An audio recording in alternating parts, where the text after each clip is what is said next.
Salut à tous, c'est les vacances. Ben oui, je ne vous apprends rien, évidemment, vous êtes au courant. Vous cherchez peut-être des idées, des nouveautés pour animer votre famille, vos enfants et tous ceux qui sont autour de vous.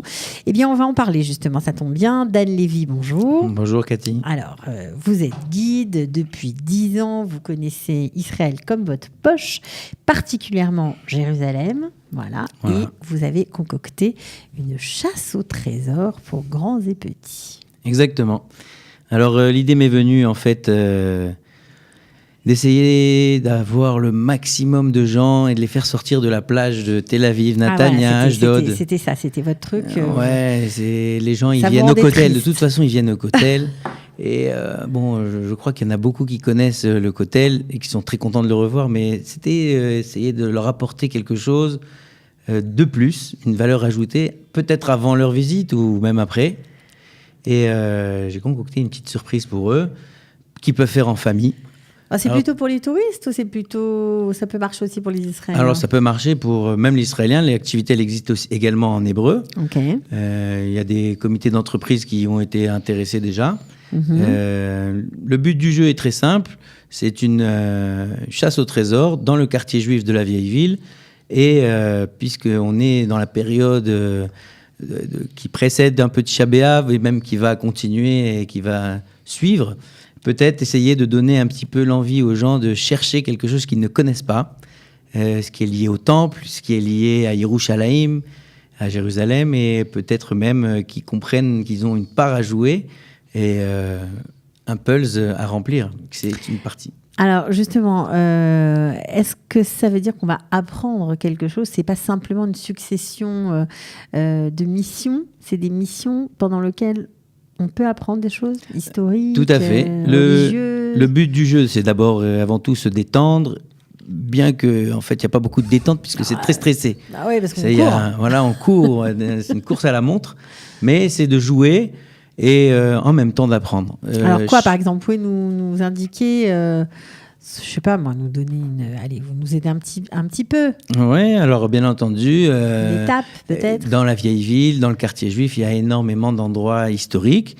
Et si on prend par exemple la Khourva, la synagogue de la Khourva, alors elle a été détruite et reconstruite. Eh bien, pas beaucoup de monde. Depuis 2007, où la synagogue a été reconstruite, il y a des enfants qui ont 10 ans aujourd'hui. Pour eux, elle a toujours existé, cette synagogue. Alors le but, c'est en fait de leur apprendre qu'avant ça, il y avait une autre synagogue qui ressemblait comme 2 gouttes d'eau, mais elle a été détruite. Et donc la fiche qui est attribuée à la mission permet de mettre en avant l'histoire de l'endroit. Ok, alors on apprend des choses, ça c'est sympathique, on est en famille, on se challenge les uns les autres, ça aussi c'est très sympa. Mais comment ça marche? Comment on joue à votre jeu? Alors d'abord, il faut se munir d'un smartphone. Un téléphone portable, d'accord, intelligent comme on dit. Voilà, un téléphone qui a une application WhatsApp. Okay. Et on est en relation en fait avec un numéro, un contact, qui envoie les missions au fur et à mesure de l'avancée du jeu.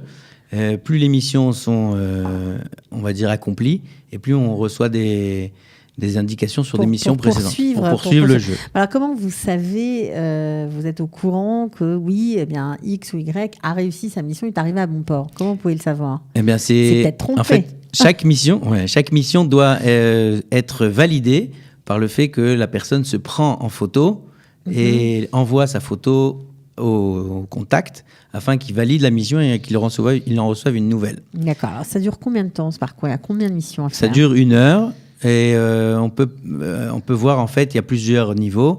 Il y a des niveaux pour débutants, il y a des niveaux pour toutes sortes aussi de thèmes. Et en fait, on a 10 missions à faire. Au-delà de 7 missions, on a déjà réussi, en fait. Donc, ça n'a pas encore démarré, c'est ça? Ouais. Ça démarre quand? Ça démarre là, dans les quelques jours qui vont venir, après Tisha B'Av, mais s'il y a des gens qui veulent le faire, l'activité est déjà prête.